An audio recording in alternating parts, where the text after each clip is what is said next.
the audio stream is live. The YouTube stream is live. And the Facebook stream, I believe we are live everywhere. Live from Durham and Fairfield. It's Sunday morning. Doesn't have the same ring to it. No, it doesn't. It doesn't quite. But, you know, it's all good. Okay. MGG Facebook page. Let's see. Is we ain't live?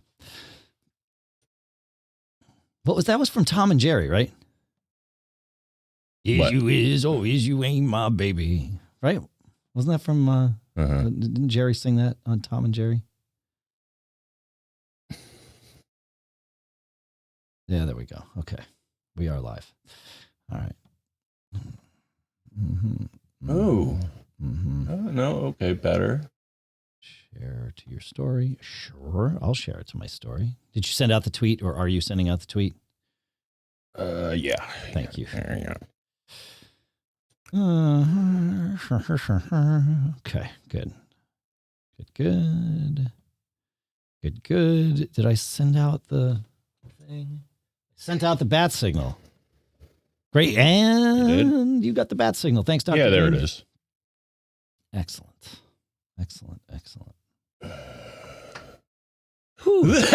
Hopefully things are reliable today. That would be my preference. I worked with. I think that machine needs some attention. It's not the machine. It's a software issue. Oh, okay. Yeah.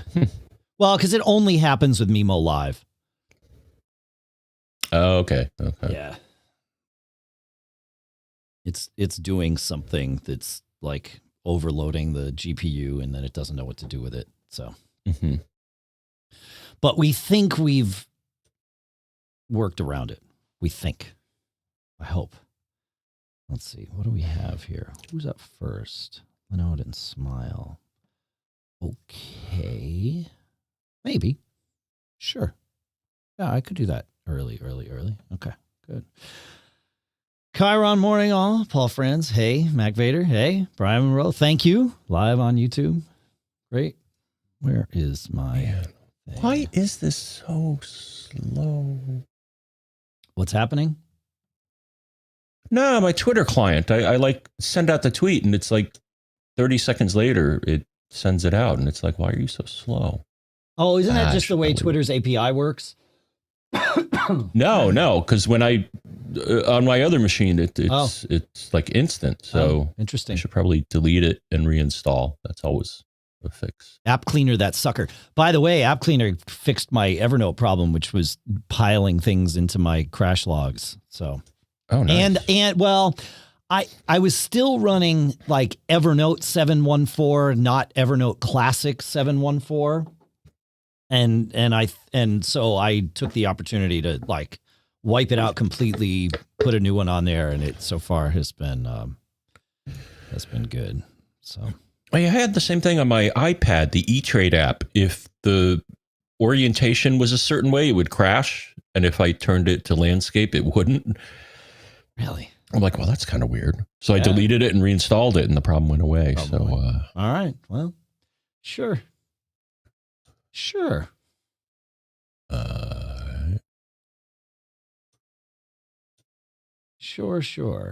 right.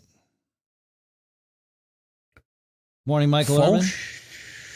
Faux show. All right. Should we talk through this agenda that I made here? Thanks for doing all those things yesterday.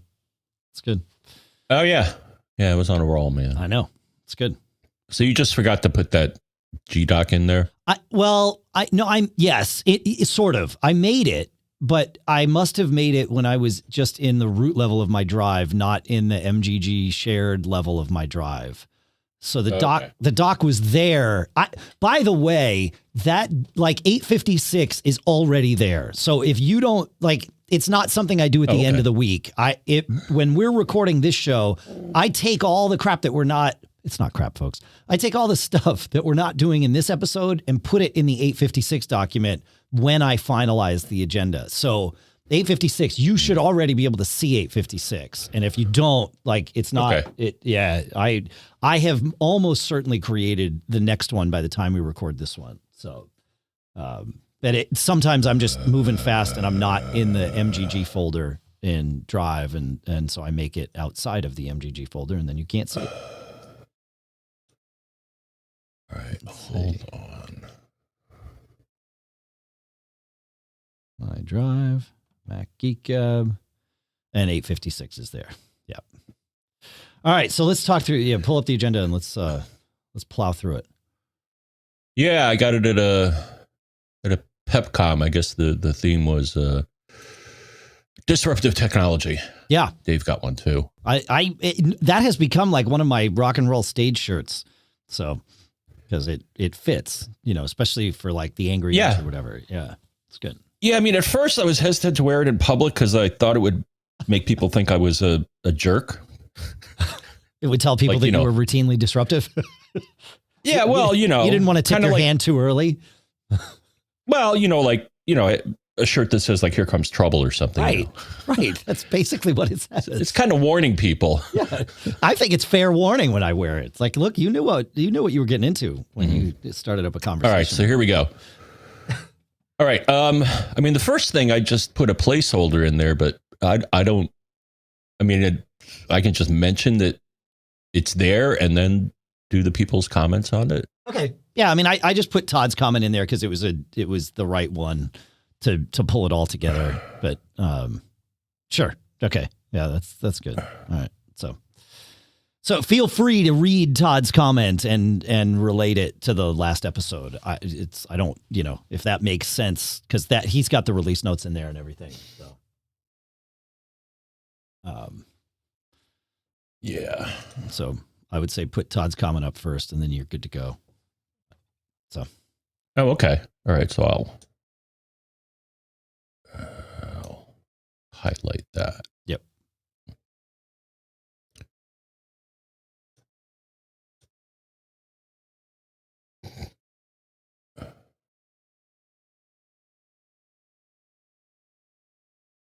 Oh yeah, and I guess you saw that that joke. Cool stuff found. Yeah. I was like, don't get caught. You're a jerk. I didn't think it was funny. That's why at first I thought you'd be like, don't judge people. And I'm like, in this case I am, because if he actually did that, that would be a terrible thing to do. I think he was just being funny. Yeah. Okay. All right. And then, Todd, and then Mike. Yeah, you chimed in on that one. Richard. Oh, that's a good one. Yeah, there's some things to learn. So it's like a quick tip that needs a little setup. So, yeah. All right. Steve. All right. And then cool. All right. And then hyper. Nomad. All right. That'll be nice to hear. Yeah. And then Bill, that was fun. I actually went through the exercise. I think I did it right. Whoa, hang on. Sorry, which one is this? Bill. Oh, okay, cool. Yeah. All right, great. That's cool. I had never done that, but I went through the motions and, pointed CCC at it, and it was like, yeah, okay, I got to do this other thing, but then, I'll do what you say. It's like, okay. Yeah. I don't think there's an easier way to accomplish it as far as setting up volumes. I don't. Right? I think you're right. I read through it quickly, but I agree with you. Yeah. Yep. All right. So all right. So David, that's a good follow-up. Mail.app. Okay. Bruce running into. Andrew, I mean, I don't know if you have anything to add there. I have something to add. I don't see that, and I think it's because I'm running them in bridge mode right now. But okay. But I like Andrew is not alone in reporting that. I've seen it in the Outtro forums and stuff, and it's legit. Okay. Yeah, okay. It's exactly what he thinks it is. But it is kind of annoying if you're on a data cap. I mean, depending on what your data cap is. So it is. Well, yeah, it just seems that they're downloading lots of stuff, and yeah, it's those speed tests every day, I think, is what it comes down to. So, well, I think it's other data as well. Maybe. I don't think it's just a speed test. I mean, a speed test shouldn't. All right. Yeah, John, I don't know about that one. I think he's doing it wrong. let me take a look. Maybe is there a there, or is it not? Is it one we should gloss past? But share an Apple ID. We cannot separate our health app data from our two watches. That is correct. He's doing it wrong. But that's a good question. And man, I didn't even realize how well that fits in with the conversation I had with my friend Will this week. So, and I happened to put them right next to each other. So that's great. Great. Yeah. I mean, there's a hack, I suggested a hack of sorts, but it's not the right way to do it. It's not. Yeah. All right. Will lingering. You're gonna love this when we go through it. I'll tell you what's happening. But man, yep, it's something you found too. Oh yeah. Every now and then I'll go to an app, especially on iOS, and it'll list devices that are long gone. Correct. Yeah, I had it the other day. I think it was Find My thing. Yeah. And it had my old phone there. And I'm like, no. It still had my old phone as a source of the data. And I'm like, I don't have it anymore. That's different though. I mean, that exists. That's different from this Will thing. So, but I'll set it up. Yeah. Yeah. All right. Will. All right. And then T2 and then Dan. That's a good. Yep. I don't know. I don't know that I buy it, but I understand that that's a reason a manufacturer would give. I think. Okay, and then your rant. Well, it's not so much a rant. It's Tim's rant, really. Or an FYI. But it's an FYI of when this starts to become news, we need you folks to know that we, at least thus far, aren't doing this to you. If that changes, we'll let you know before it changes. So, yeah. Yeah. I mean, the thing is, the other part. So so they have those two parts of his statement there. Yeah, or at least I consider it two parts. Absolutely. There's the advertising part, and then there's the rest of it. Correct. And the other part almost immediately gets political. So absolutely. About it. Yeah. No, I'm not really interested in heading down that path. It's more just the. No, I mean, I see the effects. I'm seeing the effects of it like you. Everybody's saying, I have a right to say this thing. And it's like, well, not really. Right. Yeah. Not really without consequence. Without consequence. That's what I was. That's right. Yeah. Yeah. When everybody goes on about free speech, I'm like, you're free to say whatever you want, but you're not free from the consequences of. Right. That's my standpoint. Okay. Ari, yep. Andrew, where to plug in? Wherever you want, Scanning. Oh, wait. Yeah, I think I found something the other day that kind of. Oh, we're not going to get that far unless you've got something good, in which case, actually scanning on iPhone, that might be a good one to pull up, to be perfectly honest. So I'm going to put that in our questions. That's not a bad one. Well, the thing is, no, I was playing around with Notes the other day, and you can do a scan from within Notes, and it'll OCR some of it. Okay. Yeah, I did something the other day. I just noticed. I think I hit the ... and it was like scan, and I'm like, oh, I didn't know you could do that, or I never ventured there. And I scanned a book cover, and it got the first few characters. Yeah. And made it as the title. It didn't do it to the entire document. So, okay. What's your... we're done at that point. There's no way we're going to get that far. Again, unless there's something there where you're like, oh, wait, actually, I've got something. So, right. All right. Yeah, and you probably saw that Curate one. I think, something changed and he didn't know what. Okay. Yeah.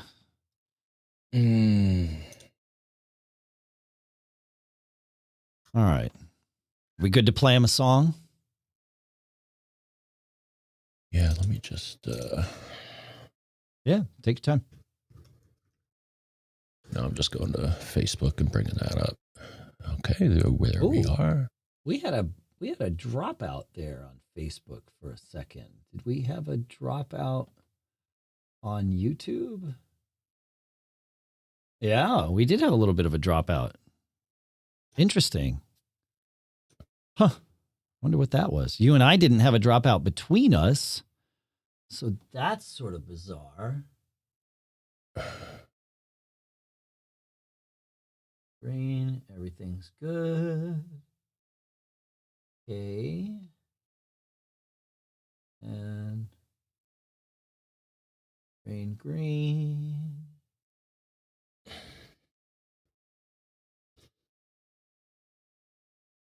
don't know why it's adjusting the data rate, but it's decided that Facebook's data rate needs to be much lower. I don't like that. Hang on. No, sir. Oh, sir, I don't like it. Yeah. Let me do a quick speed test here and make sure that we don't have some odd issue before we get rolling, because now would be a good time to figure that out. Well, now would be a better time than later. All right.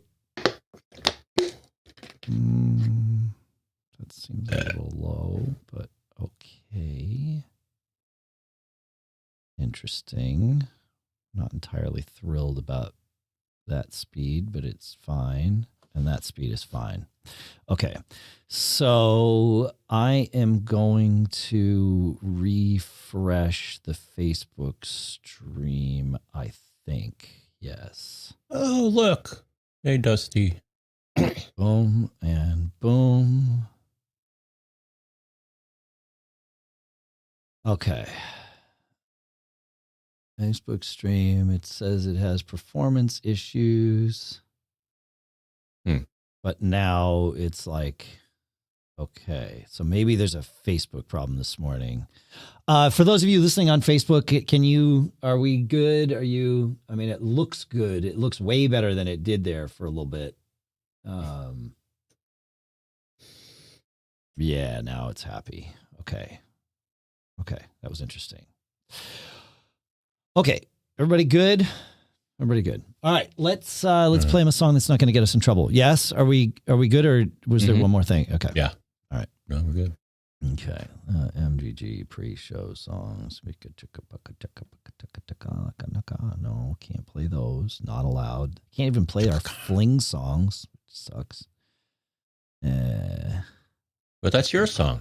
I know, but I could, but I'd have to go through all kinds of hoops to allow the Mac Geek Gab channels on Facebook and YouTube permission to play songs that belong, because that's in the copyright database, all the fling stuff. So I probably should do that, right? I probably should do that, but I have not. So, oh yeah, I don't want that. Okay. All right. We'll rock it out. That was loud. We'll be right back.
Yeah. All right. It's cold. I might have to don my EFF hat. But probably not. It's all good. It's not that cold. I mean, it's pretty cold. It's pretty cold. Is John back yet? Not yet. Okay. Okay.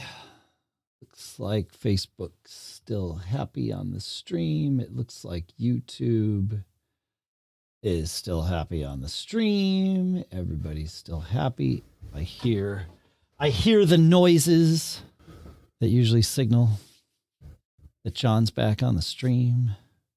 Ba-boom. Ba-boom. Ba-boom. Yeah. Facebook's being weird today. That's for dang sure. Oh, well. Whatever. Don't mess with it. The snow's supposed to hit me tomorrow at like 5, but Paul Franz in the chat was asking, your snow, you were saying your snow comes tonight. Is that right? Yeah. It's interesting. Slow moving active storm. Weather alerts, hazardous weather outlook, winter storm warning, coastal flood advisory. Oh, yeah. Fun. Well, you know, something to do. I'd like to learn 5 new things too, David Bonfiglio. How you doing, man? It's good to see you. Okay. All right, let's do it. Oh, yeah, we're in good shape here. Where are we? 23. I like that. We started early. We're doing good. All right. It's you. It's me. Not you. Okay. Are you ready? Mm-hmm. The Mac Observer's Mac Geek Gab episode 855 for Monday, February 1st, 2021.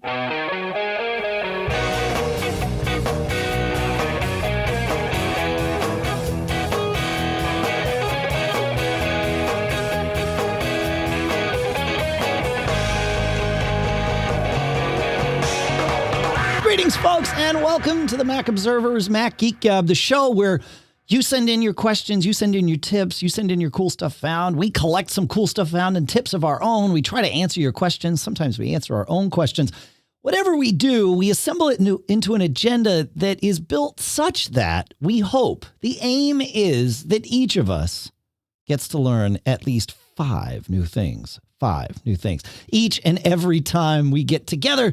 Sponsors for this episode include TextExpander.com/podcast, mintmobile.com/MGG, helixsleep.com/MGG, and linode.com/MGG. We'll talk more in depth about each of those a little bit later, of course. And we'll talk a little bit in depth about how sponsorships work, because there's some things happening that you as a podcast listener should know about. But that'll be later in the show. For now, here in Durham, New Hampshire, ready to learn 5 new things. I'm Dave Hamilton. And here in Fairfield, Connecticut, getting ready for the storm. Right. Brewing. This is John F. Braun. Yeah, that's right. We're getting in. It should be, I think each of us are due to get about a foot in the next, in the early part of this week. So yeah. Well, that's just how it goes. Life in New England as it is. All right, let's do this, John. So you want to start us off with a little iOS 14-ish, 14.4. Can I say yes? I know I'm already pulling us on a tangent, but when I say 14.4 and when I write it, for some reason I have this like warm, nostalgic feeling about our 14.4 modems and when we got those. So I know that's like massive old school, but you know, there you go. So, anyway. Is it 144.12 squared? Yes. Maybe not. Yes. Okay. That's what jumps out at me. But anyway, so right after we did the last show, a day or two later, Apple released iOS 14.4. And you should get it for a number of reasons. One is it adds some features, and I'll talk about one of them. The other is that there's a lot of security stuff that they patched up. So update now, if not sooner.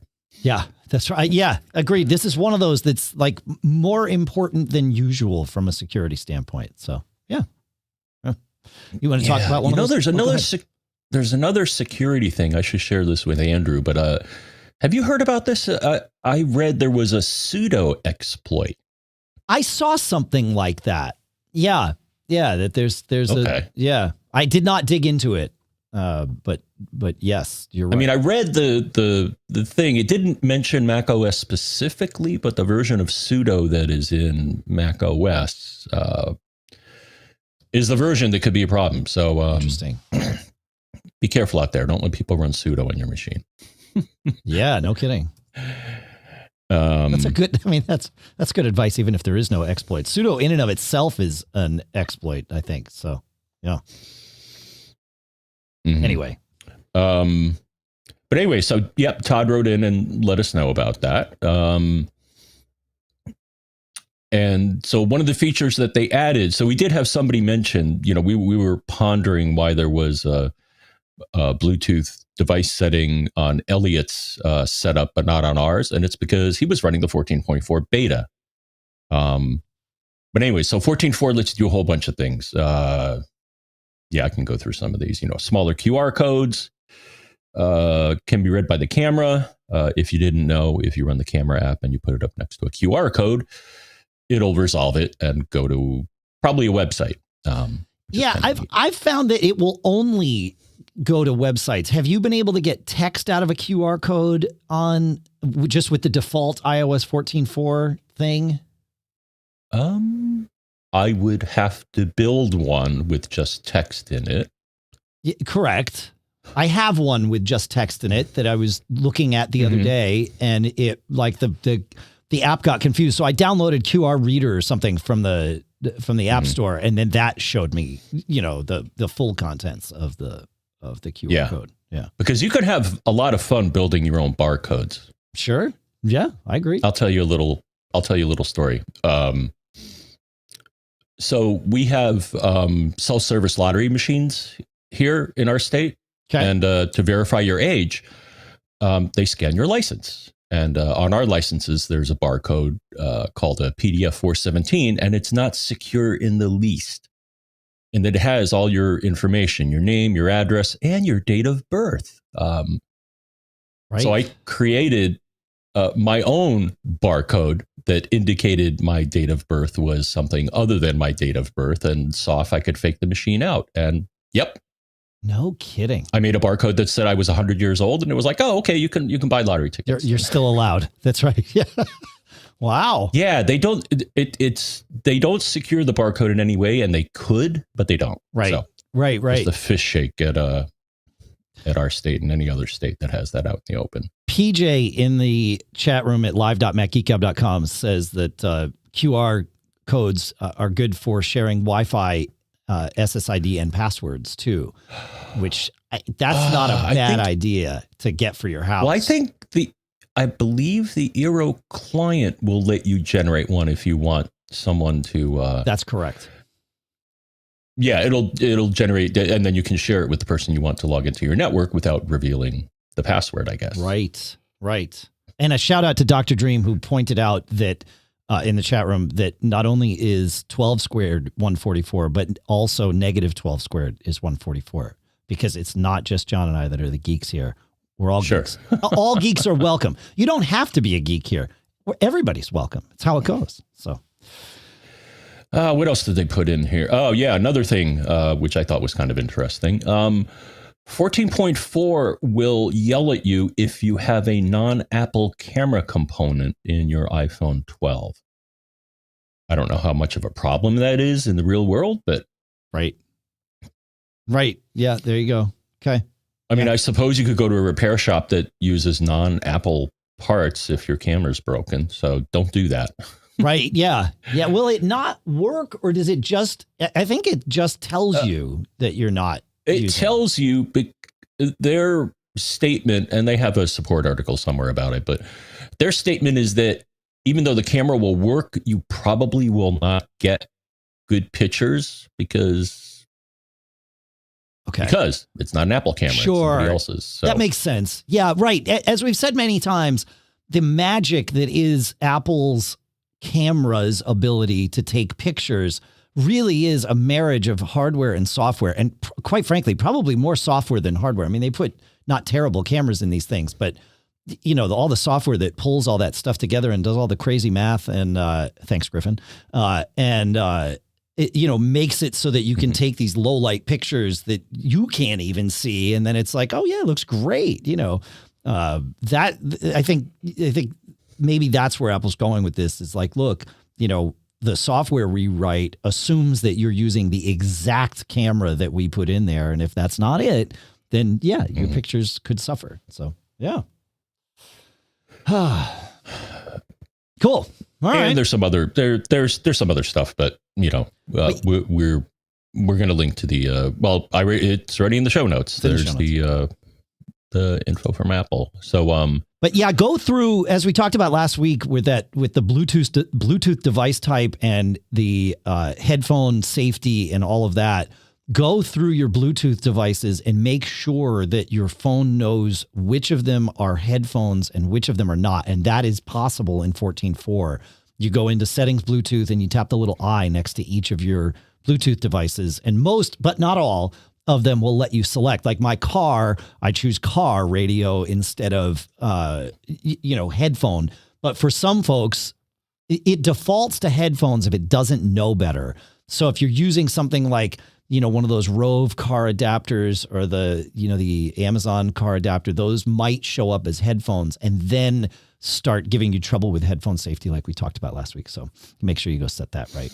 Or just confirm that it's right. So, all right, you want to take us to Mike, John?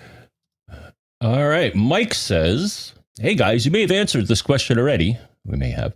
And if so, please let me know which episode. I've exhausted the foo on this one.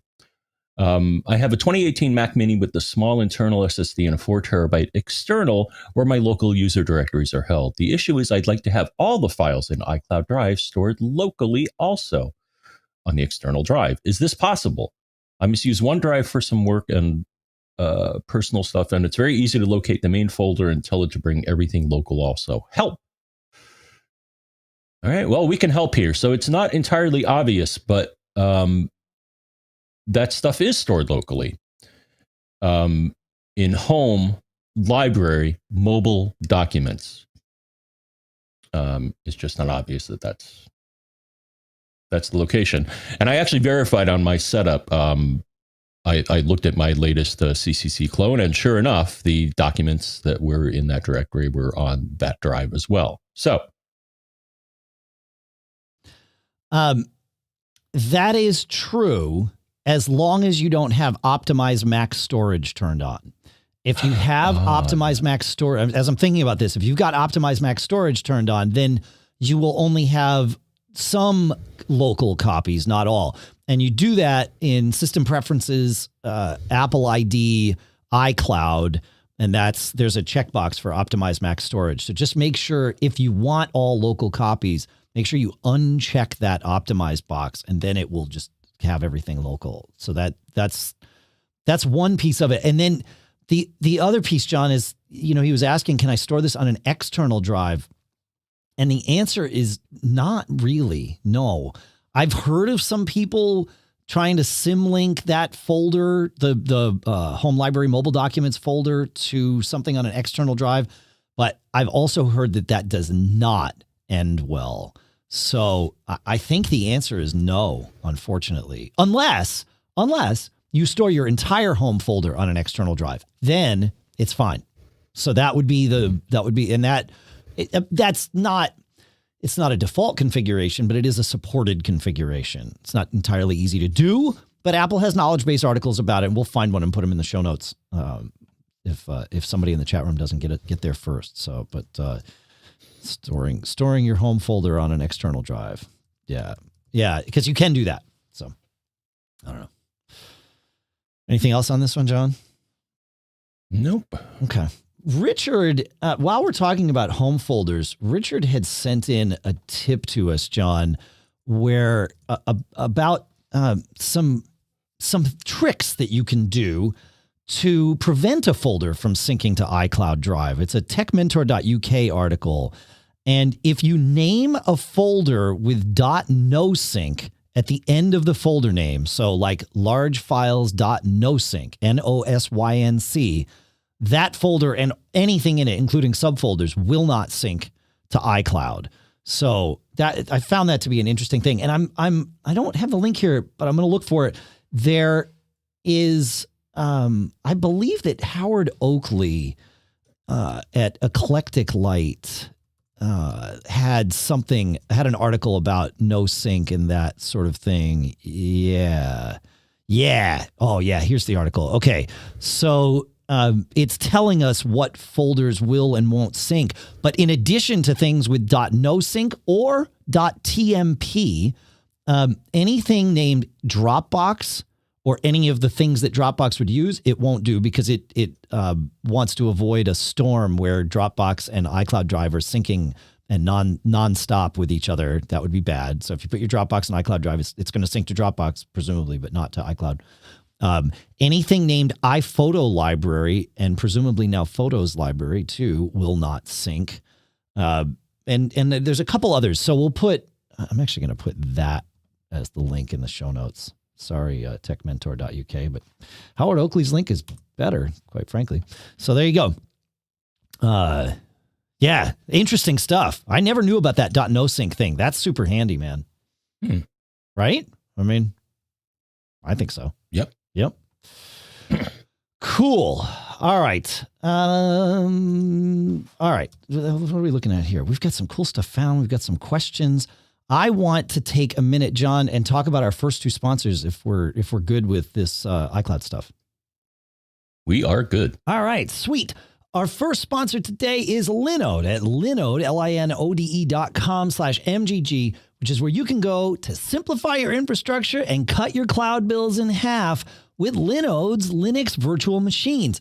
They let you develop, deploy, and scale your modern applications faster and easier. And so you're developing a personal project, right? I mean, it's pandemic. We're doing all kinds of things. You're going to need a server to put them on. So whether it's personal or business or maybe a blend of both, you're going to need a server, and you want server nerds to take care of those things for you so they're not your headache, and then you can just do the stuff that you want to do. And this is what Linode is for. Well, it gets even better than that because you can get started on Linode today with $100 in free credit just for being a listener of Mac Geek Gab here. It's true. $100 in free credit at Linode just for being a listener of Mac Geek Gab. Well, all you have to do is go to Linode, linode.com/MGG, sign up, and you're good to go. Because if it runs on Linux, it runs on Linode. Visit linode.com/MGG and click on the Create Free Account button to get started. Our thanks to Linode for sponsoring this episode. Next up is Smile at textexpander.com/podcast. That's right. We get to talk about TextExpander this month. And I'm super excited because I love TextExpander. It is an app that I use all the time. And if I accidentally quit it on my Mac, I know it immediately because I suddenly feel like I'm typing with mittens on. I no longer have all of the beautiful little shortcuts and everything at my fingertips like I do when TextExpander is running, which is why it's running all the time, including right now on my computer. You get to say goodbye to repetitive text entry. You get to say goodbye to spelling and message errors. You get to say goodbye to trying to remember the right things to say. If you've said it once, you can make it a little better, right? And then you can put it into TextExpander so that it is there for you in the future. Because when you use TextExpander, you can say the right thing in just a few keystrokes. Way better than copy and paste. Way better than scripts and templates. You got to check out TextExpander. And you can take your time back in the new year and increase your productivity with TextExpander and save some money because listeners of Mac Geek Gab get 20% off your first year at textexpander.com/podcast. Go check it out, textexpander.com/podcast. Our thanks to TextExpander for sponsoring this episode. All right. Funnily enough, on our first cool stuff found here, we have yet another link to Eclectic Light. So, Howard keeps us geeks doing things. And it's from Steve, who linked us to a piece that Howard wrote about all the startup modes for M1 Macs. We talked about this in the show. Apple has completely revamped the way things start up. Most of the things that you can get to for starting up an M1 Mac are just done by holding down the power button, waiting until the startup options screen comes up, which is great. safe mode, recovery mode, diagnostics mode, the startup manager, setting the default startup volume, and verbose mode. I think we've still got to do with a. I don't think you can do it with Command V anymore. I think it has to be done with NVRAM, but you might be able to do it with Command V. He doesn't say one way or another. There is no resetting of the SMC though, John, which makes sense because there's potentially no SMC. I don't know, but we might need a way to reset NVRAM at times. Not sure about that. But anyway, this article's great. It walks through all of the different things, and it's worth just taking a read through so that you know. But really, the thing to remember with an M1 Mac is just hold down the power button, and that will bring up the startup menu for almost everything you need, which is super handy. So I like that they've simplified it in that sense, because, man, what a pain in the neck that was. So, yeah. Anyway. I don't know. What do you think, Mr. Braun? Any thoughts on any of that? I'm good on non-M1 Macs for now. So right, that's right. Yeah, of course. Cool. Okay. I had the opportunity to check out a few things here, John. The first were the Earin A3s, which were announced at CES. Earin was the first company to make true wireless earbuds, like we know with AirPods now and AirPods Pro and, the Anchor things that I mentioned, or the Soundcore things I mentioned recently. The A3s are super light and you won't lose them in your ear, but they're really small. They just pop in your ear. I feel like a spy. John, when you're watching those movies or TV shows about like the FBI or whatever, and they're like, okay, well, we got to drop a little earbud in your ear so that you can hear, but nobody knows it's there. It's not quite that small, but it's almost that small. And it's they call it an open audio design, which means it is not built to seal in your ear, so you can hear sounds around. Wouldn't be good on an airplane, I don't think. I mean, it might be fine for some people, but with all the ambient noise, you wouldn't like it. But for, walking around a city or exercising or something like that, where you want to be able to hear ambient sounds, and the sound is great, and calls are great. It's got like 5 hours of playtime. The case has wireless charging. I feel like that's gonna be a table stakes now, because having the ability to put something in the case, and I think Apple was the first to do that, at least that I know of, where you just take the AirPods Pro case and throw it on a cheap pad and you're done. It charges it right up. So anyway, that's the Earin A3s. They're $199. They sound great. I'm super stoked about these things. Super stoked. Any questions on that before I move on to the next one, John? Nope. All right. Cool. Hyper, our friends in that make all kinds of like charging solutions, have their Hyperjuice. It's a gallium nitride 66 watt USB-C charger, John. So this thing has two USB-C ports, each capable of 66 watts, unless they're sharing it, in which case it's split between them, and a USB-A port that's capable of what's called Quick Charge 3.0 at 36 watts. So if you've got devices that'll pull that much power, it's there. And this thing is not much bigger than the little brick that you get from Apple, like with an iPad or something. I mean, this thing, the web page, I mean, it's huge on the web page. It's way bigger on the web page than it actually is in person, at least for me. This thing is tiny, man. I wish they had put it next to like a phone or something so you could really see. But it's great. It's $60, so you get what you pay for with things like this.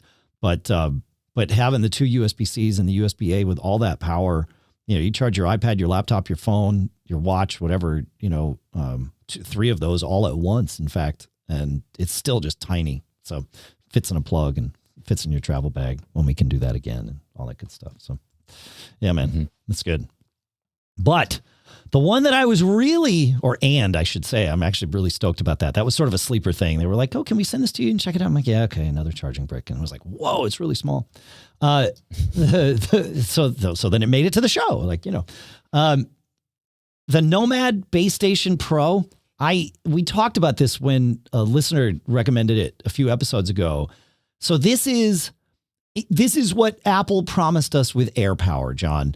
where it is a Qi pad with lots of Qi coils in it and is built to charge 3 devices at once. But it's just a pad, and you just throw your phone down, you throw your AirPods down, and boom, it starts charging. It's really kind of magic. There's 3 little lights on it that tell you which of the 3, I think it sort of localizes it to left, middle, right, and it tells you which of them. But I think there's, I don't know, I think they said there's like 18 different coils in there, and it knows how to focus on your device by just throwing it down on this pad. It's pretty cool, man. It does charge my phone in that Grip to You case with the rubber strap on it, but then the phone gets unhappy because it's, you know, I think that case, they say it's built for Qi. I've had success on some Qi pads, but obviously not on others with the Grip to You case. But and this is one of them where it will charge it up and then that's the end. But man, this thing is like super cool to have. I'm trying to think of where the best place to have it would be. I suppose a bedside table, or, you know, it's maybe on your desk in your office or something. To me, a hotel room would be the perfect place for something like this, because you just get there and there's this big pad and you just throw whatever you want on it and you're good to go. So I don't know. It's impressive that this actually exists after not believing that AirPower ever could exist. So I was pretty stoked when I found it, John, or when I tried it, and it was like, holy crap, it actually works. Pretty cool, huh? And how much is it? That's a good question. I think it's $200. Okay. I think so. Yeah, that's a good question. Why is that not listed on the page that I have it on? Yeah, I think it's $200. No, $199. $199. Okay. All right, great. Yeah. So again, you get what you pay for with something like this, but it does work. So if this is what you want, you're good to go. And they say that they've got an Apple Watch mount coming on this. That's interesting. Huh. It's not here yet. Yeah. Okay. So you would put your watch puck in this thing, and then it sort of, so this now makes it really nice for the bedside table. It clips onto the back of it. Oh, that's really interesting. I'll put a link to that in there. Yeah. Huh. See, this is why we do this show, because I love to learn about gadgets and I love to learn stuff. All right, John, you learned some stuff. You want to take us to Bill? Oh, what did I learn here? Sorry, I kind of jumped you on that one. Was there any more on the Nomad thing or no? No. And actually, I like your idea of. Hold on, I'll find it. No, I like your idea. Hotels should buy these for their customers. I mean, I think you'd pay at $200 a pop. I mean, of course, there'd be bulk discounts and all that stuff, but at $200 a pop, I feel like you're going to pay for that in the price of the hotel room to have one of these there. But for like a boutique, an upscale kind of hotel room, having something like this, it's super elegant because it's literally just a pad with like a little cushion on it, and you just throw your stuff down and boom, you're good to go. They'd have to put a label on it because no one would know what it was. Right. Right. I mean, it's that kind of elegance. It's really understated, and there you go. So, yeah. All right. So Bill has a question. I'm setting up a 1 terabyte external SSD to use with my MacBook Pro running Big Sur. I want to be able to use Carbon Copy Cloner with it so I can boot from it if needed. I also want, and I also wanted a place to put my photo library, music, and iMazing backups and other files. How should I set it up? I knew how to do things before APFS. I would have made 2 partitions, but I am not sure how to proceed in APFS. Well, I proceeded to do this in APFS. So, with a spare SSD, Okay. I think it was a Crucial. So I had a 1 terabyte external SSD. So here's what you got to do. So first, you format it. Go to this utility. That's what it does. And when you format the drive, format as APFS. Make the scheme GUID partition map. Though you're not going to actually be using partitions here, but that's what it's called. Well, you'll have one partition. Yeah. And yeah, and the name can be whatever you want because it's not going to be really important in a moment here. You'll then see the drive show up. Under that, it'll show container, disk, and a number. And then under that, the whatever from the last step. Like the name of the drive, now, the name of the volume from the last step? Yes. Yeah. Yeah, untitled. And it defaults to untitled. Sure. The next step is delete untitled. And to delete it, you're going to see at the top of the disk utility screen a volume choice, and next to it is a plus and a minus. Minus deletes it. Then here is the thing that's slightly different here. So you're not going to add partitions. What you're going to add here are volumes. So once you delete that untitled volume, then go to click on the plus sign, which is going to add a volume. And here's the important part. So I created two. I called one backup, and I called the other one media, which it sounds like that's what he wants to do. Sure. But the important part here is that when you create it, when you create the volume, you're going to see a size options ... button. That's where you want to go and set the size of the volume. Got it. So what I did, is when I first set it up, I set backup to 500 gigs and media to 500 gigs. That was kind of dumb because then I went into Carbon Copy Cloner and tried to set up a backup task. And so I indicated, my SSD, which is 1 terabyte and has about 700 being used. You can see where I'm going with this. And then I selected the destination as the backup volume. Well, CCC said, well, no, there's not enough room for this. And I'm like, so I redid it and made that the backup one 900 gigs and the media one 100 gigs. Couldn't you have just resized the backup one? Because that's APFS, right? Because it's just logically pointing. I'm pretty sure you could have just resized it. I think that's doable. There. It wasn't clear to me where to go to resize it. So I just created, deleted them and created them again. Sure. So, sure. And in the Finder, you'll see this. The volumes will show up. They'll say, I have 900 gigs or 100 gigs.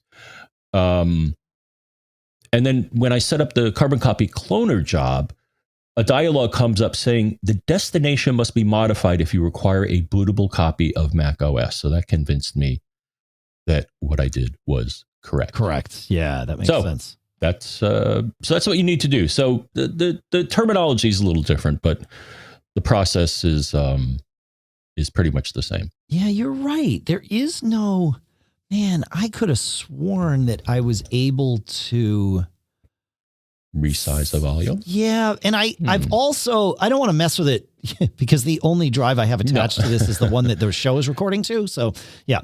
But I could have sworn that I not only was able to resize a volume, but also I could set a volume. I could create, let's say I could create 3 volumes, or in your case, 2, and not set a maximum size on either of them and just let them both use the pool of storage that was there. So if you had not put size limits on either of these volumes and just set up, even if you had just left the untitled there, rename that to backup, then add another volume, call that media, I think Carbon Copy Cloner would have been like, fine. Like it would have seen that there was a terabyte available for use for both of them. Mm-hmm. And then the amount of storage available would ratchet down for both as you used one or the other. So you approximated you did something that's analogous to a partition scheme where you fixed the size or the size limits of the volumes, but you don't have to do that. And I think you can even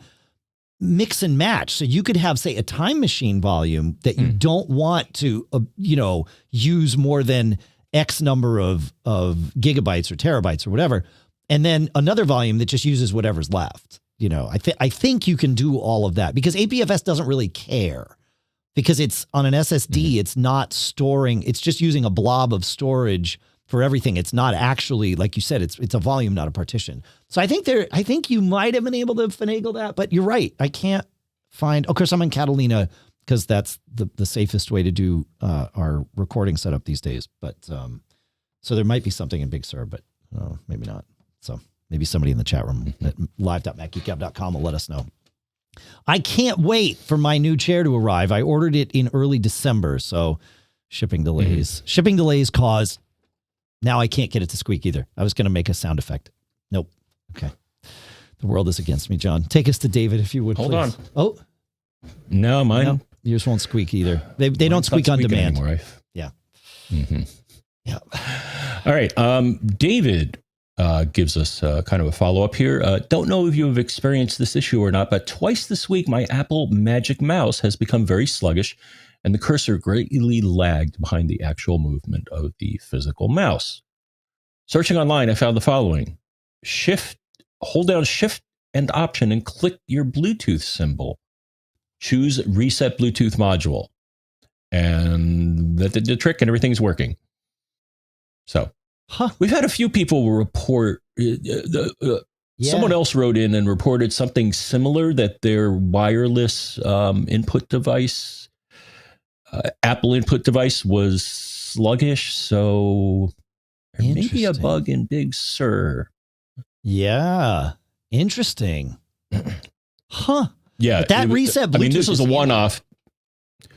Yeah, somebody else said they had the same similar issue with their Magic Trackpad. So interesting. Interesting. All right. Well, that's good to know. Yeah, that reset Bluetooth thing is super handy. But it's got to be Shift and Option, right, John? Is that right? To get there, I think. Yes. Is the key. Yes. Shift Option. Look at that. Yes. No. How come I'm not seeing that? Is that a Catalina thing? Oh, no. Shift, Control, Option. I have Option. Huh. How come I can't see this on mine? Shift, Option. The Command Option? No. Option doesn't do it all by itself. Are you able to pull it up on yours, John? Huh. Yes. Okay. Yeah. Oh, okay. On Catalina, Shift Option, you'll see a debug menu. And reset Bluetooth modules in the debug menu. Thank you, sir. That'll do it. Yeah, I think on Big Sur, it immediately it appears the menu is different. Okay. It's different. Yeah. Okay, cool. Thank you. That's great. Helpful. All right. Cliff writes, he says, this feels like a novice question. There is no such thing as far as I'm concerned, Cliff. The answers are only obvious once you know them. And it doesn't matter how long you've been doing this stuff. And I will prove that right now. He says, when using Apple Mail, it never seems to scroll to locations based on keystrokes the way I would expect. For example, in Outlook, if I have the list sorted by person and then type N, it will scroll to the first N in the name column. If I keep typing quickly N-O, it will adjust to the last name starting with N-O. All right, fair. In Apple Mail, if I have the sort set by from and type N, it will go to the subject line starting with N. Is this just a huge mail flaw, or do I need remedial training? No, I don't think you need remedial training, Cliff.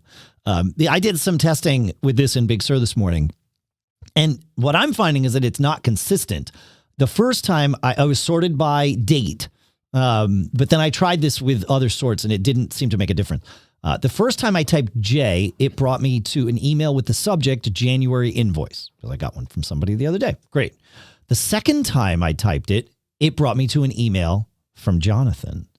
So I'm not sure what the logic here is and where it goes. I'm sure, but I am sure that this is Apple's attempt to guess at what we're trying to ask for, and therefore the target is moving, and we don't get to figure it out. If somebody knows, let us know at feedback@macgeekgab.com, because like Cliff, I am perplexed by this.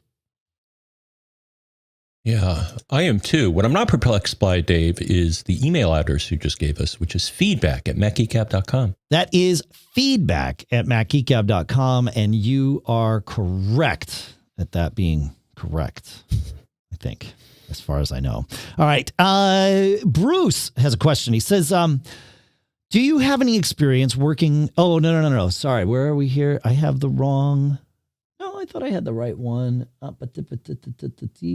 Did I have? Boy, I think I put the wrong email in here. Anyway, oh, right. He was asking about his like Unify stuff and Ubiquity, but it's not about that. It's about Terminal and M1 Max. He has a piece of software that he needs to run. For him, it happens to be to manage his Ubiquity Unify routers, which is great. But this is true for any of us. Stuff you run from the terminal. Most things that have previously been built for the terminal are compiled as Intel apps. Makes sense. That's how macOS and Macs were for a long, long time. Now, though, you've got two different platforms, and Terminal, an Apple app, like all other Apple apps, is universal now, meaning that it will run natively on both M1 and Intel Macs. Well, that creates a problem when you are trying to run an Intel app inside of the terminal that's running M1 code. Some things will run, most things are not happy about running. And so the trick is you have to run them inside an Intel instance of terminal. So the way I did it was I duplicated the terminal app on my Mac and I named one of them Terminal Intel or Rosetta. But it doesn't matter. Call it whatever you want, just so you know what it is. Rosetta, of course, being the technology that the name of the technology that translates an Intel app to run on M1. And then on this new one that you've named Terminal Rosetta or Terminal Intel, do a get info on it and check the box that says run in Rosetta. And you can do this with any universal apps. And when you do that, well, yeah, any universal apps. If it's an M1 only app, of course, no, you can't run it in Rosetta because there is no Intel code for it to run that way. But check the second instance of terminal to run this way, then run it. And now you have an Intel environment inside which you can run all of your Intel terminal apps and everything should run just fine. That's been my experience. So that's the takeaway here is, and you can do this with lots of apps. And I know Flash has been deprecated, but as mostly an academic exercise, I made sure that I can say that accurately that I ran Flash on my M1 MacBook Air. And the way that I did it was I took a universal copy of Chrome, duplicated it, did this same little run in Rosetta trick, ran that, and then in running in Intel mode, Chrome will run Flash, or at least would. I haven't tried it since January 1st and when it was supposed to all go away. But running M1, it would not ever load Flash, which I found really interesting. I mean, I guess it makes sense. The Flash code that's inside Chrome is compiled Intel. So when Chrome says it's universal, it's like, yeah, mostly universal. So anyway, found that interesting. And hopefully it helps somebody down the road. It's just one of those things to file in the back of your head when you're banging against the wall with it. It's like, wait, I can do it this way. And then you're good to go. Then you look like a genius. It's amazing. So yeah, it's good. We like to look good, John. It's, we're geeks. That's how it goes. All right. We have lots more questions, John. The next thing I want to do, though, is I want to talk about our next two sponsors, if that's okay for you. Okay. All right, cool. Listen, have you ever had a mattress that hasn't been quite right? I mean, it is terrible. And the problem is you don't know it necessarily because it happens gradually. And it can be bad news. And recently, I got to take the Helix Sleep Quiz to figure out what kind of mattress I want. Spoiler alert, I was matched with the Midnight model mattress because I wanted something medium and I sleep on my side. I hate to use the wrong cliche, but night and day is probably the right thing to use between what we were using before and what we're using with Helix now. And the great part is that Helix knows that we're all unique. And so they have all these different mattresses with firmness and cooling and all of this stuff. Really, really great stuff. And we've been super happy. We've had our Helix mattress for a couple months now. But you don't have to take my word for it because Helix was awarded the #1 best overall mattress pick of 2020 by both GQ and Wired magazines. So you get to go to helixsleep.com/MGG And you get to take their 2-minute sleep quiz, and then they'll match you to a customized mattress that'll give you the best sleep of your life. They have a 10-year warranty, 10 years, and you get to try it out for 100 nights risk-free. They'll even pick it up for you if you don't love it, but you will. So Helix is offering up to $200 off all mattress orders and 2 free pillows for Mac Geek Gab listeners at helixsleep.com/MGG. Go check it out now. Our thanks to Helix at helixsleep.com/MGG for sponsoring this episode. If you're like me, you like saving money and you like using your cell phone. If you're still paying insane amounts of money every month for wireless, why are you doing that? You can switch to Mint Mobile just like I did. It is the easiest way to save. It's crazy the amount of money I'm saving being on Mint Mobile, because Mint Mobile is the first company to sell premium wireless online only. And that lets Mint Mobile maximize your savings with plans starting at just $15 a month. All plans come with unlimited talk and text and high-speed data delivered on the nation's largest 5G network. You use your own phone with Mint Mobile. You keep your phone number, of course. It's super easy to transfer it in. Now, we did all 4 of our family's phones in like the 20 minutes that it takes to cook dinner one night. But seriously, all of them. And we were good to go. And they've got this thing where each person gets their own plan, which is great. So you mix and match your data the way you want, but they allow you to have one person. So my account gets to manage the whole family. And of course I get to pay for the whole family, but that's how that works.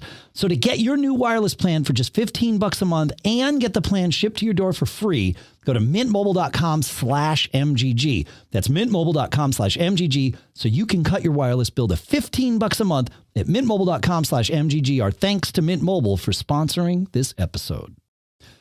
All right, John, we were talking with Cliff about, he said, remedial questions or something.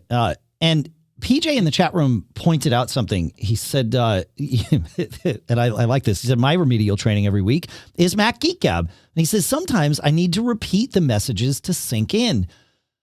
This is part of the reason, and we know this. I mean, I need it too. It's just how our human brains work.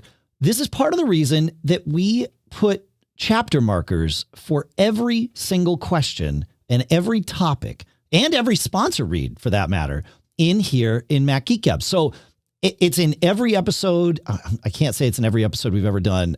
I think it's in every episode starting with like episode 28 or something like that, when Michael Johnston came on board and started doing all that for us back in the early days. But we put these chapters in. If your podcatcher, be it Apple's Podcasts or Overcast or Downcast or whatever, supports chapters, which all of the ones I just mentioned do, then you will be able to see chapters and you can navigate and go back. And it's also there, if we're talking about, like we started the show talking about iOS 14.4, if you don't have an iPhone, you only have a Mac, you can skip over that and just go to the next thing and go to the next thing. But you can also go back and navigate through. So I just wanted to make sure everybody knew that we have those chapters for you, because it's one of the things we do for all of you. You want to take us to Andrew with the next question, John?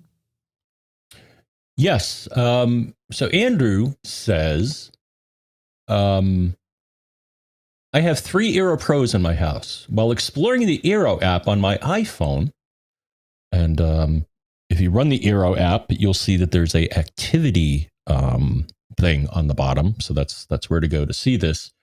I was looking at data usage and stumbled upon the category of Eero devices. So it shows not only all your devices that are registered, but it'll show the Eero devices themselves and show you the data traffic. Sure. Let's see. I mean, I can kind of condense this. He was seeing 11 gigabytes of download data for 1 week. Just from his Eero devices. Yes. So just the Eero devices category. Like I mentioned, when you go to this activity tab, and then I think you'll see upload and download, and you click on one of those, and then it'll list all your devices. And on the bottom is Eero devices. So that's, I guess, internal housekeeping or whatever they're doing. Yeah. So I mean, personally, 11 gigabytes of data a week for doing Eero stuff to me seems like kind of a lot. I agree. I mean, a speed test. I mean, I don't think a speed test. Eero will run a speed test every day, but I don't think a speed test uses that much data at all. So I don't know if it's their. I mean, they have some additional services that they offer, which may require them to download certain databases, right? Probably. I know Eero and Plume are my two favorite mesh systems, especially for like consumer grade stuff, because they're cloud managed. And part of their cloud management is, like you said, there's this database that they keep of all the devices and what works best with each device. So like Wi-Fi standards aren't implemented equally across all devices. So they know, all right, if you've got this model Android phone, we need to treat that one differently when we roam this way. Plume is absolutely the best at this, but Eero's pretty good. So it's possible that database is moving back and forth with Eero for sure. Yeah. Yeah. And then it is cloud managed. So all of this data, the fact that, you have all these devices connected and all that stuff, that is stored in your profile on the cloud. So like that data is going back and forth too. So yeah, it makes sense. I've heard other people report this too, John. What you're seeing and what Andrew's seeing is absolutely expected, but it seems like now the other thing is that, so looking at the graph, so it breaks down the data into upload and download, and it shows that almost all of this Eero device data was for downloads. Downloads. I sent them a screenshot of mine, and maybe you could take a peek at yours while I'm bringing that up here, Dave. I don't have this on mine because I'm using Eero for my Wi-Fi, but it's in bridge mode because I'm currently using my Synology router. Okay. So if I launch the Eero app and go to activity at the bottom, all I see is my speed test. So speed test results. Yeah. So unfortunately, I don't get that kind of data. I can get that data out of my Synology router. Because I do traffic management there. So I'll take a look and see if it's doing the same thing on mine. And I may do it during the show or I may do it after the show, depending on how long this conversation goes on. And yeah, my setup, so my setup, so I have 3 Eeros, 2 of the legacy and 1 of the beacons. But yeah, so mine shows 3.3 gigabytes for a week. And it's almost the opposite of his in that it's all upload data and not download data. Interesting. I have to wonder if some of this is like devices connected via Ethernet that are just being incorrectly included in the Eero. Oh. You know what I mean? Like, I don't know. That seems like a lot. I am looking here for, let's say, download traffic from my router, and my iMac in the office is the big one. My M1 Air is the next one. The Xbox. That reminds me, my son is off at school, but Xbox lets him essentially remote in and use the Xbox here to play games with his friend who has an Xbox in his dorm room on the other side of campus. And the other night he called me and he was like, hey, do you have a minute? And I'm like, sure. He says, go downstairs, put this in. And we were playing NHL on the Xbox against each other. So it works. Anyway, so lots of data there, but I'm not seeing anything. Okay, here's one of my Eeros downloaded 1.2 gigs of data in the last week. Okay. Yeah. So I too am seeing this. I'm looking in the upload category. 165 megs for that same Eero last week. So, and it looks like that's the only Eero for me. It's only one of them. Well, I guess it nominates one to be the bandwidth hog and to sort of manage the flow, which makes sense. So I've got more downloaded than uploaded in the last week, John, for whatever that's worth. But it's doing it for me too. Yeah. Yeah. All right. Yeah. Yeah. I mean, for me, it's not a biggie because I don't have any data caps. But for people that have data caps, that Yeah, I don't know if 11 gigs is going to put you over the top. I mean, I think the data caps that have been proposed are a little bit higher than that. But it depends. Like the Comcast ones are 1.2 terabytes. But I've heard, we've heard from listeners who have like 250 gig data caps. So, 11 gigs a week times 4 weeks. I mean, that's a third of your data cap almost. Like, I mean, it's getting there, so I don't know. That's, I don't know. That's not a third. I don't know why I was thinking it was a third. I was thinking 150, not 250, but still it's a significant amount. And mine is doing it. So we know, and I don't have any Ethernet devices plugged into my Eeros. My Eeros are plugged in Ethernet, but there aren't any devices hanging off of them. So it's not, at least in my case, it's not a, misreporting of things. So yeah, I'll reach out to them and ask them what the heck they're doing. That would be, that's good. All right, we'll do that. In the meantime, we will answer David's question. Moving right along, David says, I've been using Readle Scanner Pro since it came out, and their latest update doesn't allow me to rename the documents after I scan. The keyboard covers the text box, and I can't see what I'm typing. My guess is that this is a regression that they will fix. However, it leads to a good question. He says, I use the scanner app every day, and I can't continue this way without the ability to rename files. So I'm looking at the App Store, and there are so many that I don't know which one to choose from. Any suggestions? And I do have a suggestion. And it's free, and you already have it. It's called the Files app. Of course, I realize that Apple hides the scan option very well in the Files app, and this may be why you aren't using it to scan any documents. It's less hidden in iOS 14 than it was in iOS 13, but it is still very much hidden there. So the way you find the scanning function in Files is you launch Files, navigate to your destination folder first. So get to where you want the scan to be saved, right? Then in the upper right, this is on iOS 14, in the upper right, there's a little ellipses in a circle, the 3 dots in a circle. Tap that, and then you should see scan documents there.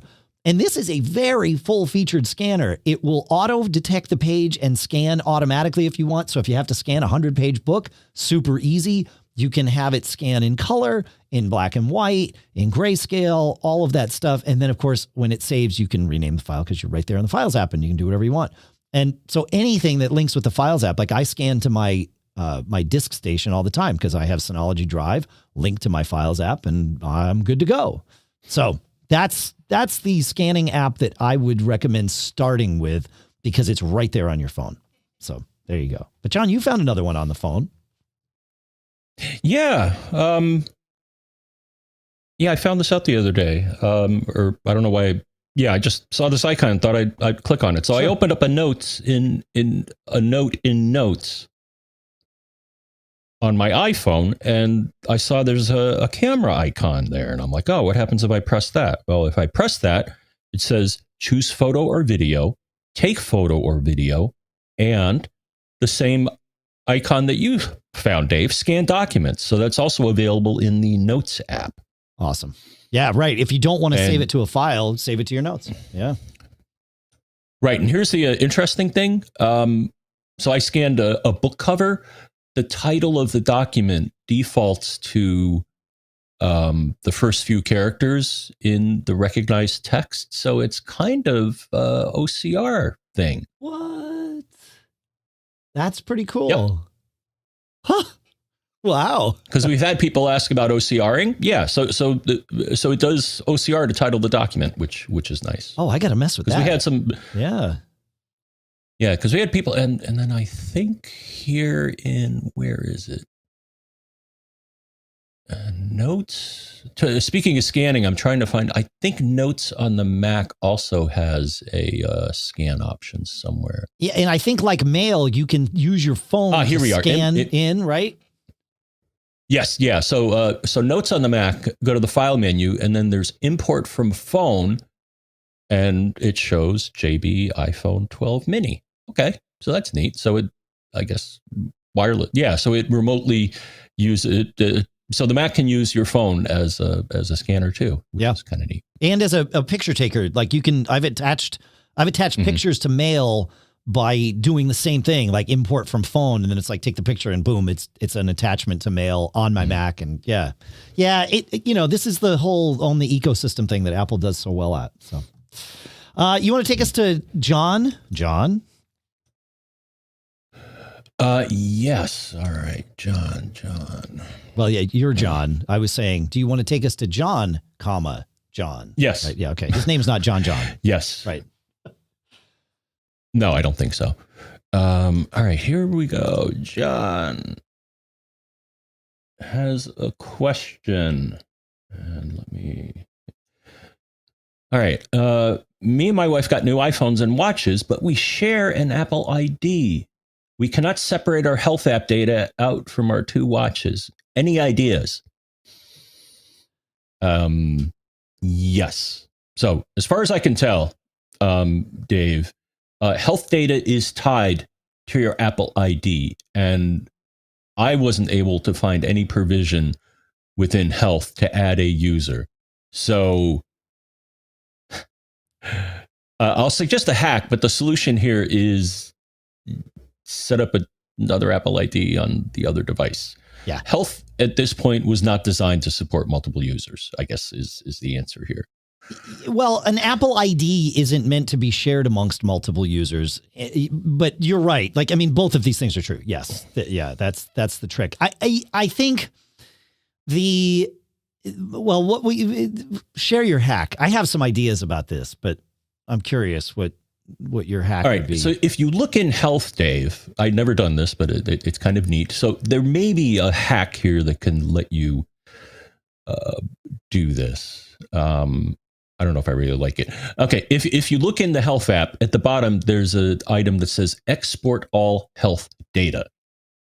So you may want to give that a shot. And when I selected that, it showed my Mac as a potential destination. So I said, yeah, send it to my Mac. And it then put it using AirDrop. And then it put a zip file in my directory. And then I double clicked on the zip file. And the zip file, and what's in, so health data consists of, I think, JSON. So I saw a whole bunch of JSON files, which is some standard for representing data, and a couple of XML files. Yeah. Okay. Interesting. Now there is, I'm curious if anybody makes an app other than Apple that can deal with this data, and there is. I found a program called Health Data Importer. And I found a few articles that talked about it and suggested that you may be able to parse out or input selected data from it. Makes sense. So yeah, we've mentioned Health Data Importer on the show before for people like, I think it's built for people that back up their phone, want to start from scratch, but want to get their health data back in. And that's the way to do it. Yeah. Yeah. Mm-hmm. Yeah. I don't like it. No, you're still going to run into this problem again. There is a hack here. You're right. But I don't like it. Yeah. Right.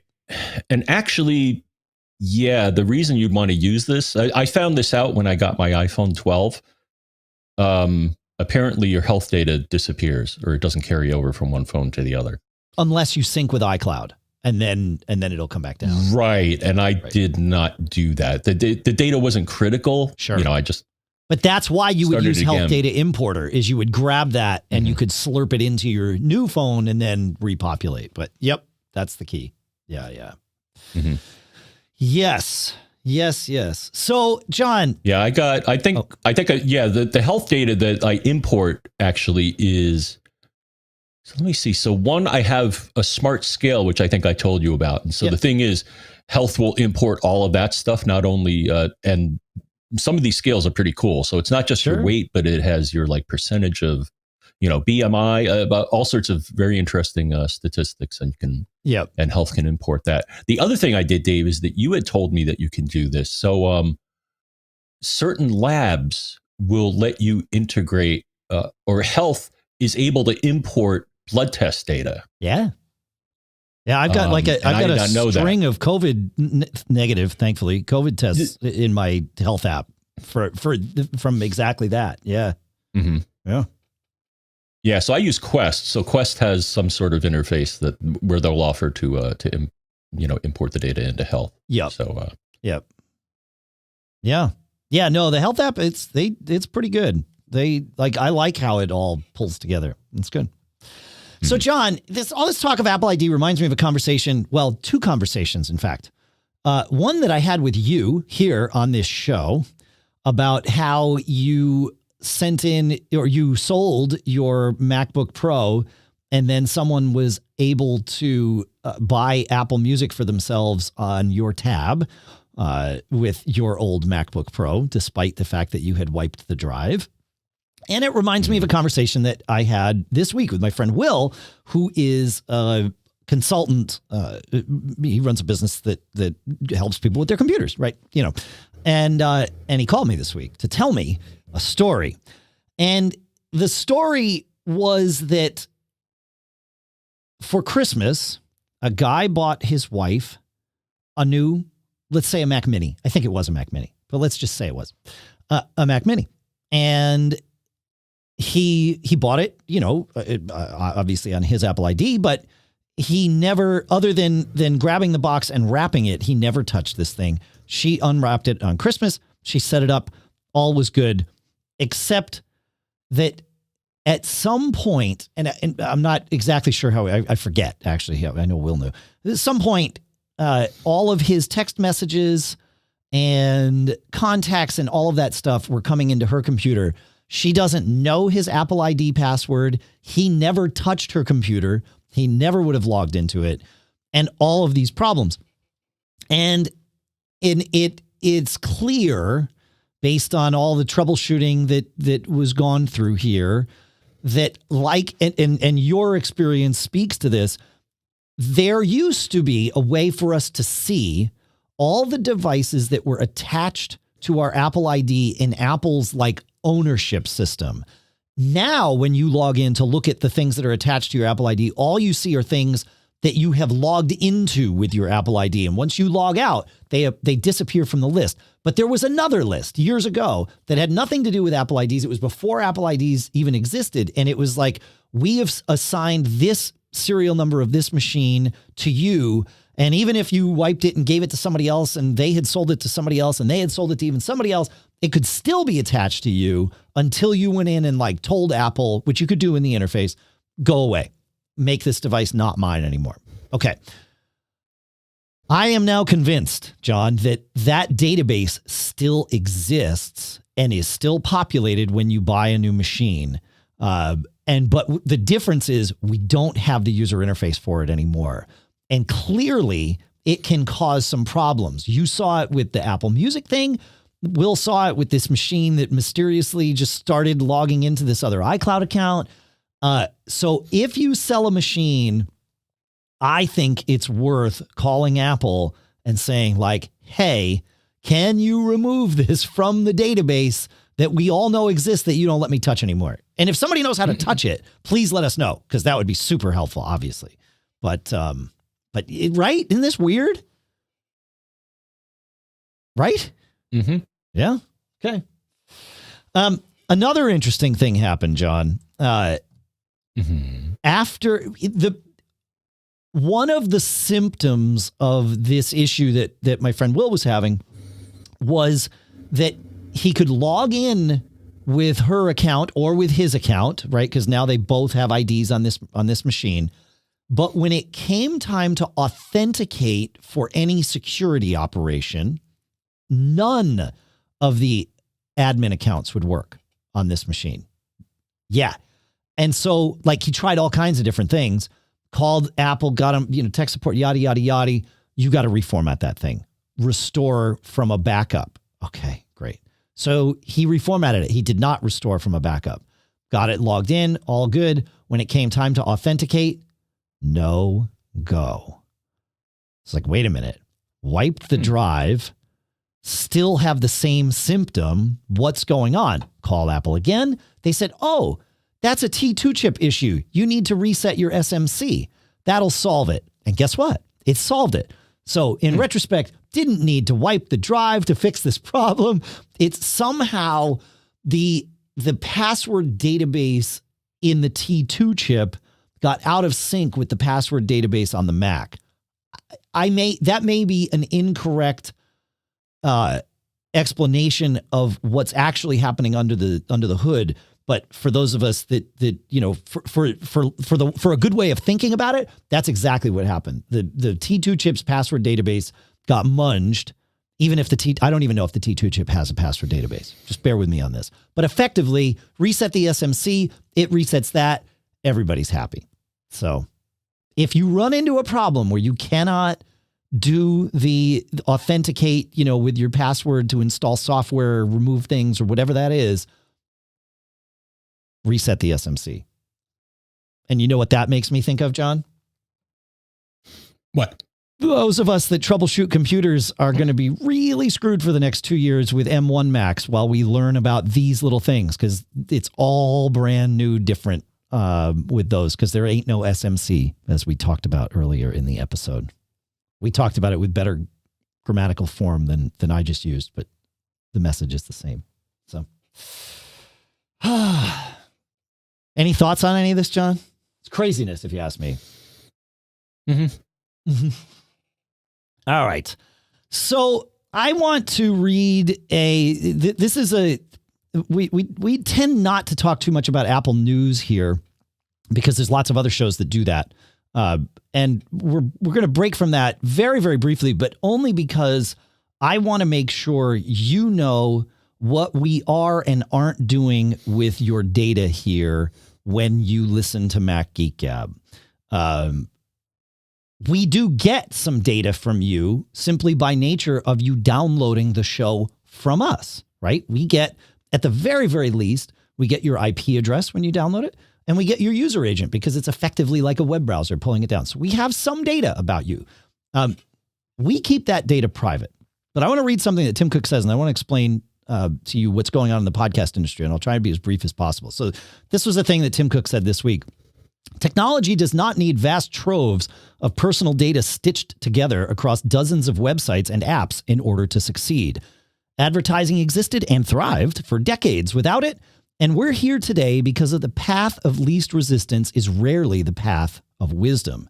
If a business is built on misleading users, on data exploitation, on choices that are no choices at all, then it does not deserve our praise. It deserves reform. We should not look away from the bigger picture in a moment of rampant disinformation and conspiracy theory is juiced by algorithms. We can no longer turn a blind eye to a theory of technology that says all engagement is good engagement, the longer the better, and all with the goal of collecting as much data as possible. Too many are still asking the question, how much can we get away with, when they need to be asking, what are the consequences?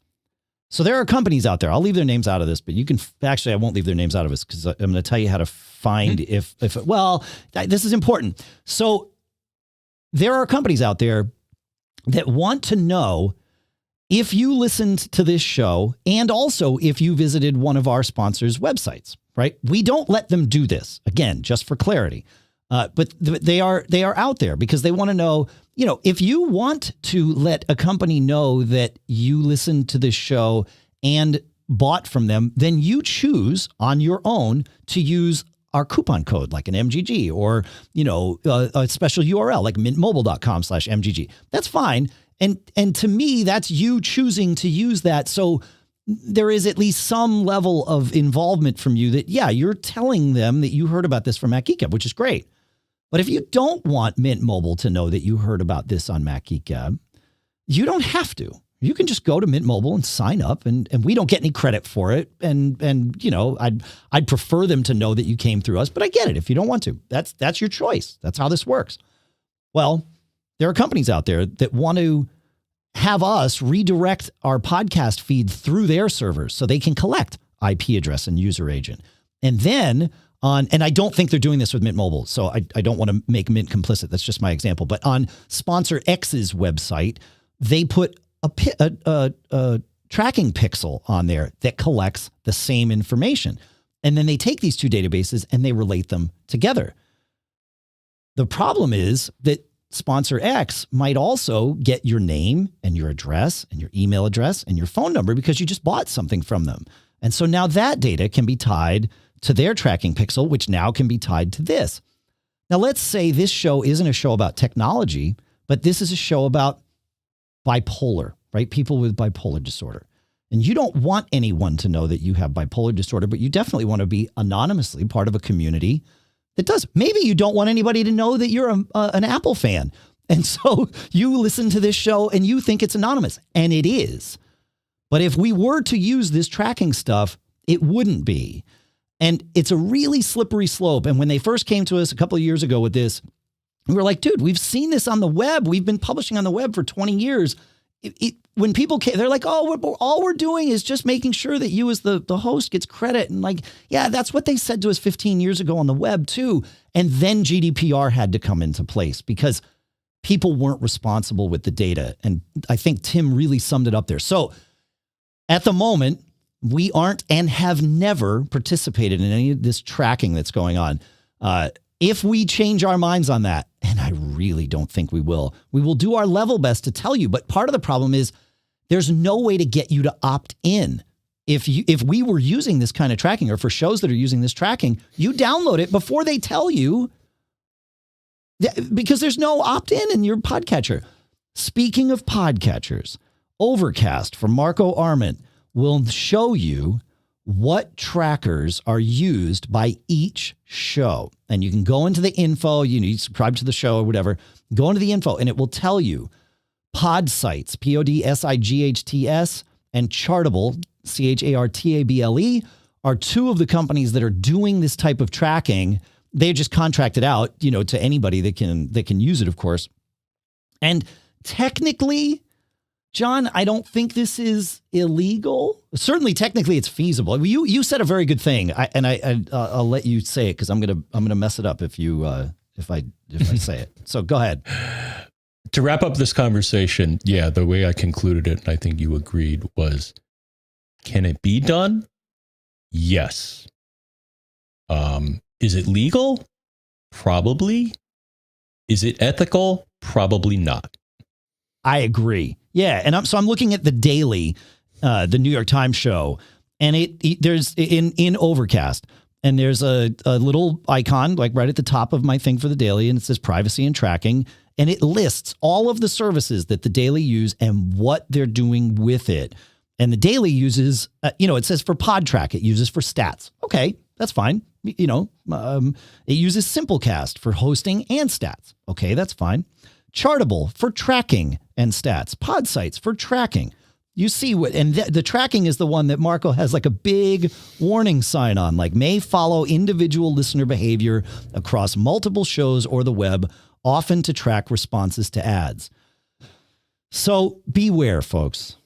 We've got your back, but we can't change the industry, or at least we have been unsuccessful in changing the industry thus far. But I've actually been working really hard on this for a couple of years, just trying to get people to pay attention. So anyway, just wanted to make sure you knew, because it looks like a day of reckoning is coming towards our industry. And I wanted you to know where we stood before the subject came up. So thank you for bearing with me. Now I have a question. John, do you have any more on that? Because I have a question to kind of leave us with for the week. I mean, the good news is that, I think you mentioned this, but I was fiddling here. Okay. Safari will now tell you the trackers that it has prevented from tracking you. Right. In the latest Safari, in Safari 14. So that's nice. So that's good for awareness to see who was trying to track you. But you only get that in Safari. You don't, like Apple's Podcasts app does not yet have any way of A, telling you, or B, avoiding it. It'd be very difficult to avoid it. But if anybody can do it, Apple can. And I think we know where Apple's stance is on this. So I'm very curious to see where they land. Right. The other thing that came to mind, so you were giving an example of someone wanting to correlate a health condition with other data, or potentially being able to do that. Yeah. The intent of HIPAA, Health Information Privacy Act, or Health Insurance Portability and Accountability Act, I think. Okay. No, that's something else. No, HIPPA, Health Information Privacy. If you've been to the doctor, you probably had to sign something where they have to disclose what they're going to do with your data and who they're going to give it to, and you have to opt in to that. If they're going to send your your blood to somebody else, I guess, or send stuff outside of their privacy sphere, then they have to tell you, get your consent to do that. That's right. Yeah. But a podcast does not have to get your consent, regardless of the subject matter of the podcast. It's a slippery slope. Everybody that I know in the industry personally that's agreeing to do this is doing it for the purpose of like, oh, we just want to know, like, did somebody listen? Because they know that if you listen to this show, you probably listen to 4 others. And let's say, you heard about Mint Mobile on this show. Again, Mint's the wrong example. Let's say you heard about sponsor X on this show, and then you heard about sponsor X on, on the next show. And they want to know, you might use our coupon code for it, but they want to give the other show credit too, because they know that it takes more than once to hear something before you buy usually. So they want to be able to sort of spread the credit around and say, actually, we should renew on show X because that is helping the whole overall picture. So it is with, trying to solve a problem in the industry is it, but man, it's a slippery slope, and we humans have proven that we're not really good with this. Responsibly. So anyway, I want to ask a question before we spent 10 minutes on this. So thank you for your time. Hopefully you continue to trust us because all you can do is believe us. Well, you can check Overcast and see that, when you look at Mac Geek Gab and Overcast, it says there's 2. It doesn't say privacy and tracking. It just says privacy. So that's good. And it says that there's 2 things. Mac Geek Gab is one of the things that it shows, and CacheFly, which it shows. And we tell you every week that we all the bandwidth to get the show from us to you comes from CacheFly. So there you go. I have a question, though, that I want to leave us with for the week, John, and that is, what is your spam workflow? I realized this week that my spam workflow stinks because I'm not checking my spam as regularly as I should be. And I need to be better about it because I know I'm missing things that are just going into my spam folder. And then I use Gmail as my main spam sort of bucket, and it deletes things that have been in spam for more than 30 days. So there's a lot of things I don't see. I don't think I'm missing any email, but isn't that the point? So I'm curious. I want a better spam workflow. John, do you have a better spam workflow than me, or are you kind of in the same boat? Yeah, so I use so for my Gmail accounts, that uses their mechanism, which sometimes gets it right, sometimes gets it wrong. Right. I also, in Mail.app, I have junk filtering enabled as well, and that snags some things too. Okay. But so those are the 2 things that. And then my workflow is maybe once a week, I'll look in my junk folder. And if I find anything that's not junk, I then drag it out. I think from what I recall, Google is smart enough to see that you did that and say, oh, okay, that wasn't spam. Sorry about that. They're supposed to be smart enough to see that, but they aren't in my experience. But there you go.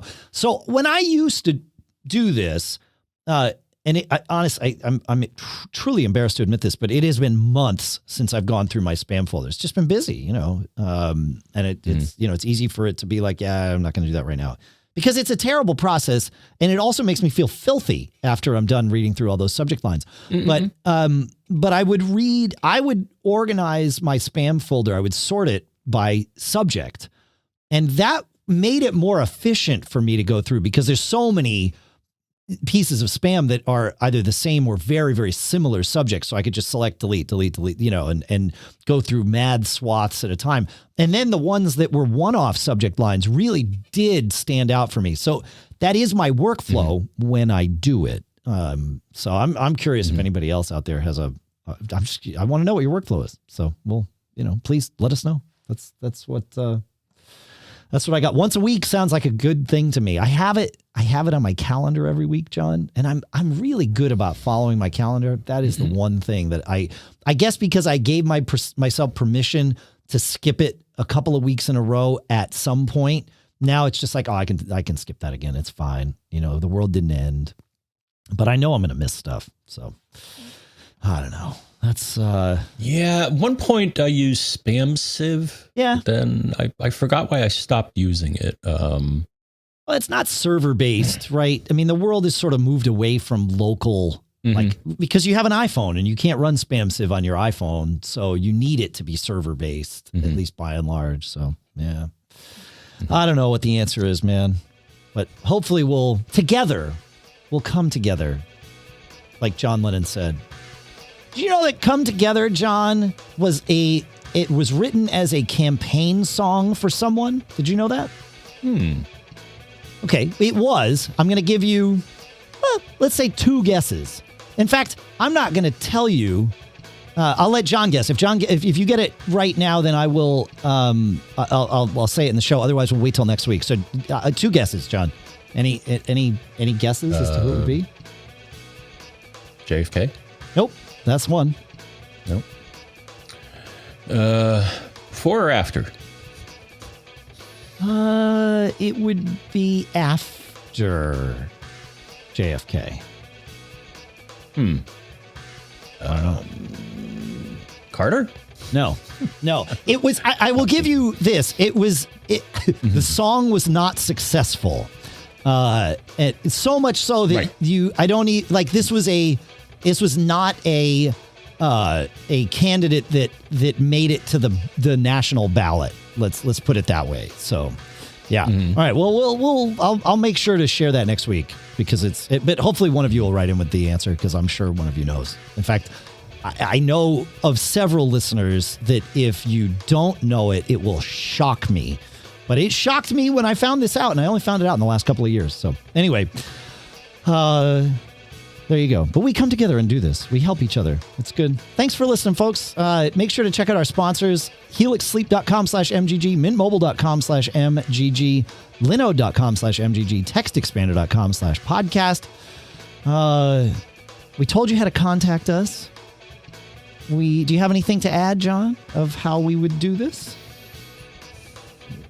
How to contact us? I don't know. Or anything you want to add at all. Hey, there's Twitter.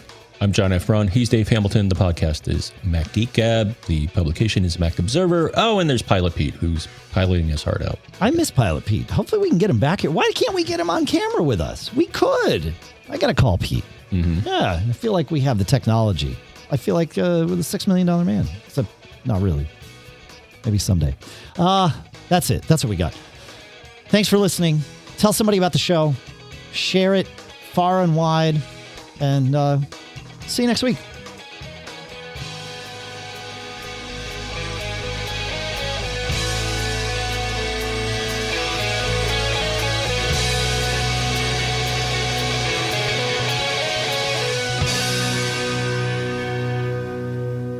John, do you have maybe one more thing to say?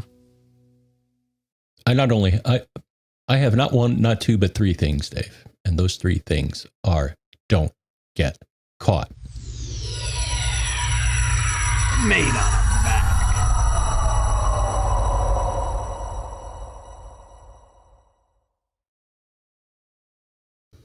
Sweet, we're out. Success. I have this thing. If I have the sponsor movie selected in Mimo Live, I've always had a gut feeling that messes with it makes Mimo Live unstable to just have that movie looping constantly. And so today I made sure that I did not. And the show, we made it. So that was good.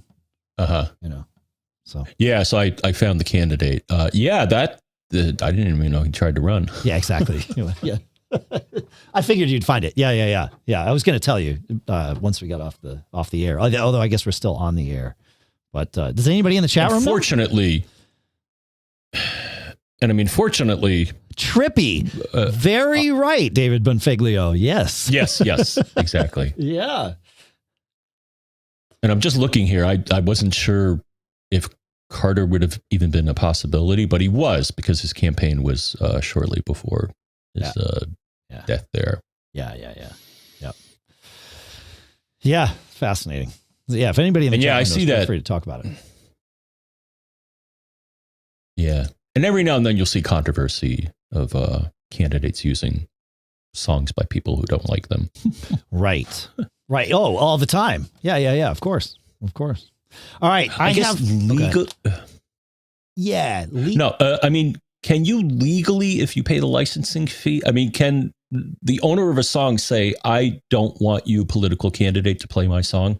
I don't know. Or as long as they pay the royalties. That's the thing. If it's a song, if you as a songwriter publish your song via one of the royalty services like ASCAP, CSAC, or BMI, then